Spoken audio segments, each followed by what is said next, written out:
And this is very important. If you are trying to advertise your business and your other radio stations do not give you a fair price, come to Voice It Radio. This is not in the Suge Knight Death Row voice. Come to Voice It Radio. Now that's in the Suge Knight Death Row voice. And I'm being honest. We are an African-American internet radio station. We serve as Lynn Tolliver, Kim Sellers, and everything else like that. We have David Delgado coming in at 7 after we leave here. And then after that, Laura Cowan, who has a empowerment hour from 8 to 9 p.m. So that means that we have people that come in. If you are a politician, if you feel like that you're not getting the greatness from the other stations, if you feel like they're calling you slick and everything else like that, the only thing that Voice of Headlines and Headaches will do, if you mess up, will probably throw you to the lions. That's about it. Other than that, I will give you a fair shot, a fair shake to come on this particular show. That's the bottom line. And the only problem is I come on once a week, but you got to hear what we got to say because because the simple fact of the matter is that we have to build each other up instead of tear each other down. We have to build our women up. We have to build our young men up. We have to build our people up that are doing stuff in the community. You pretty much, the bottom line is if you do not build yourself up, then you have a problem with it. Speaking of problem and music, we were talking about music. Now, I don't know if any of you heard on the BET Cypher, one Marshall Mathers, a.k.a. Slim Shady, a.k.a. Eminem, rip the current president, a new one, in the Cypher, saying everything from, and a lot of people, African-American people, had a problem with it. Now, what is your take on the music? I'm gonna ask you, Mr. Boyd, in this wonderful suit, which I'm going to steal if it's bigger. Did you have a problem with him speaking up, or was it good? I didn't have a problem with it. Any voice speaking out for our people, I applaud that. You know what I'm saying? I just wish it was more black rappers and black artists that would speak out. That would speak out. Mm-hmm. That's what my take on it is. Like, we needed to hear that. Right. Some white people needed to hear a white man saying that. Right. On that stage. So it was good for the people. I can't say anything negative about what he did because I actually think it was coming from a good place. Exactly. Joe, what did you think about the verse? Did you hear it? I know that you're a busy man. Did you hear Eminem's verse, the cypher that he did on BET? It was on social media all over, so if you hear it. No, I didn't hear it. Exactly what did he say? Pretty much he was standing up for Colin Kaepernick. There's some stuff he said, screw Donald Trump, but he didn't say that in the words. He said pretty much that, we have this candidate that is not right for the people. Right. And pretty much he's saying about the wall and everything. He said, we love our country, but he said, F Donald Trump. Well, I think, first of all, even though Donald Trump is what he is, mm-hmm. I think that because of the office, there should be some level of respect for the position. Right. But what I will say is that looking at the whole situation, we need to get to the root of the fundamentals of it all. Mm-hmm. Unfortunately, again, it goes back to what we were saying earlier. There is no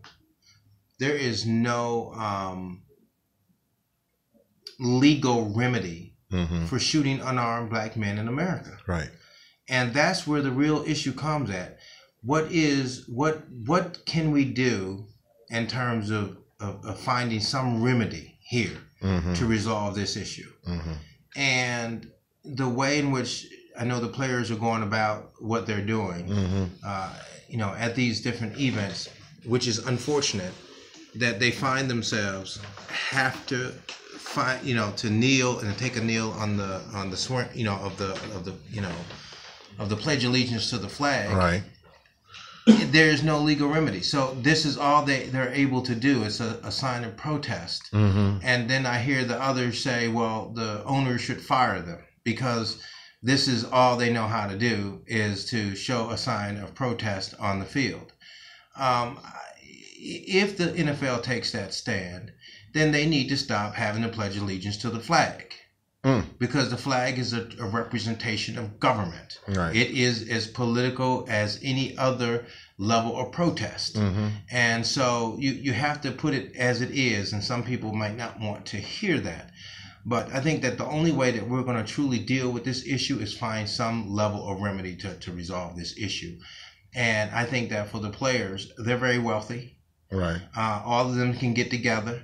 They can get off of the field. They can have a huge, big press conference. All of these black basketball players, all of these wealthy football players, all of these wealthy black baseball players, all of these minorities, if they would just strike for one NFL game, for one Sunday, that would be sending a strong message to the nation that this is a serious issue, but not just only having a strike and walking out on one Sunday, but what they should do is they should have a political remedy, legal solution in place to try to resolve these issues. So something fundamentally have to be put in place. It's just like that generation of yesterday, the civil rights generation. Right. They not only did they protest, but they were marching with a strategy. They had an agenda. They had legislation that they were offering at the same time to the president. Right. We need to get our black attorneys. We got more black attorneys now. We got more black elected officials. We got all these entertainers from one end of the spectrum to the next end. We have all of these sports players from one end to the next end. We got more black power than ever before, and we're less efficient or effective as a people. So we really need to step our game up, and we really need to start talking about how we can work together to bring about the kind of political solutions to resolve the issues in our neighborhood. And we wouldn't be left like this. I think that at the end of the day, we owe it to the next generation unyet born to take upon the legacy of those generations that fought for us to establish some foundation for the future. And right now, we're doing a real bad job. Amen. Yes. Dolores, agree? I totally agree. All right. And then you got to understand, like, you were saying concept that they're only, the NFL made them stand for the flag in 2010. Right. Do the money, do the sponsors. They didn't have to do it before then. So once the money came in, you got to stand up now. So you understand the concept. It's all about money. With the owners in perfect, and Neil 2 weeks ago, they wasn't doing it because of what's going on to the black people in the community. They did it because of what the president said. Right. So once again, we always getting back into what the root of the problem is with no solution. Everybody want to sidetrack this and say about this, the president this and the owners that. No, it's about unarmed black people getting killed in the streets with nothing happening. Right. That's what it's all about. Exactly. Amen to that. Second that amen. Speaking of amen, I got some gifts for you, gentlemen. Joe, you take one. Pass it over to Donald. All right. My card is in there just in case for future reference. Y'all need me. I will be there covering your victory parties. I know. And remember, early voting starts. It started already. It started with October 11th. It started last week. I went and voted early in your respective wards, whether you live in Ward 1, 2, 3, 4, 5, 6, 7, 8, 9, 10, 11, to 12, 13, 14, 17 for the mayor and everything. Dolores? Yes. You're going to have the pleasure of reading off the Lions, and somebody needs to go to the Lions. And I promised that a police officer was going to go to the Lions today. Candace, could you please, rev them up. Yep, rev them up. All right, Dolores, who was the victim of the Lions today? Jeff Payne, Utah. Former police detective Jeff Payne has been fired after he forcibly arrested a nurse who refused to let him draw blood from an unconscious patient in July. A police body camera recorded the July 26 arrest of Alex Wubbles, yes. A nurse at the University of Utah Hospital burn unit. In the police video of the incident, Detective Jeff Payne handcuffed Wubbles and placed her in a police car where she refused to allow officers to obtain a blood sample from a crash victim at the hospital without a warrant. Wubbles screamed for him to stop as he forced her out of the door and dragged her to a police car. Minutes later, she was released without being charged. The footage of the officer handcuffing and dragging her spread online, renewing the national debate over excessive use of force by police. Last month, an internal investigation found that Payne and his watch commander, Lieutenant James Tracy, violated policies when they arrested the nurse. Payne's attorney said that the Salt Lake City Police Department dismissed his client and demoted Tracy to the rank of officer. Police Chief Mike Brown notified Payne of the termination in letter.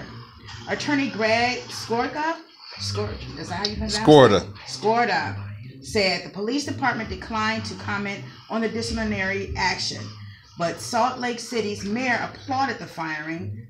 This decision is keeping with the high level of accountability we owe the people of Salt Lake City. Mayor Jackie Bielski said in a statement, in making his decision, I am confident Chief Brown balanced the unique stresses each of our police officers deal with daily and the responsibility that they have as leaders in our communities. She was doing her job, ladies and gentlemen. Yes. You do not take blood from an unconscious suspect. Even with a warrant, you have to wait until they give their full consent unless you have a warrant. The dude didn't have nothing to do with the investigation, and the way that she was dragged off was savage. Right. With a capital Avage. Savage with a capital savage.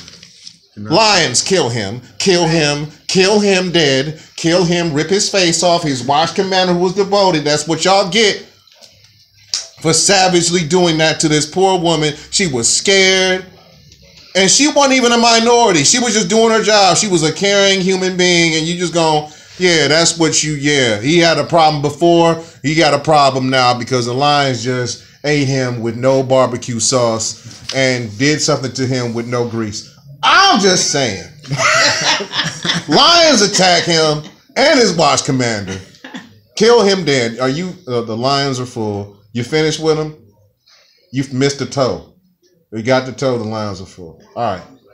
So, any last words before you guys, we got to get out of here because David Delgado is setting up anything. Any last words? Mr. Boyd, Donald Boyd, any last words?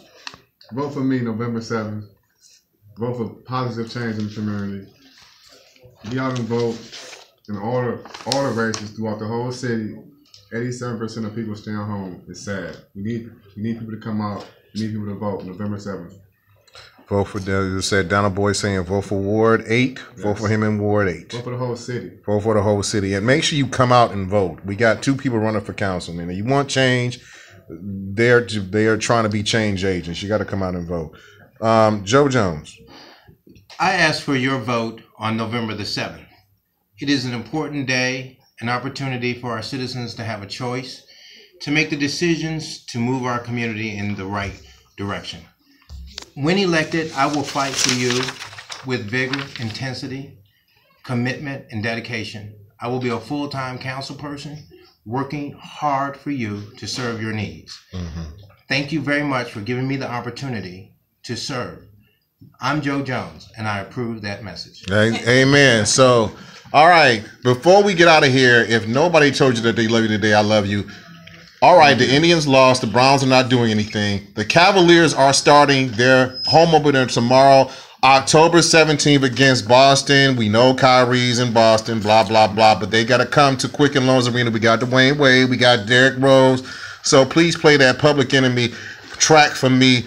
The Boston Celtics got to come to the Terradome, a.k.a. the Q, a.k.a. the Cleveland Cavaliers. Let's kick it tomorrow. Congratulations, Cleveland Cavaliers. Let's start this new season all right. By the time 2018 come around, hopefully these 2 will be in office. We have another championship with D-Wade. Shout out to him coming to Cleveland. Whoopee, whoop, whoop, whoop. If nobody loves you today, we love you.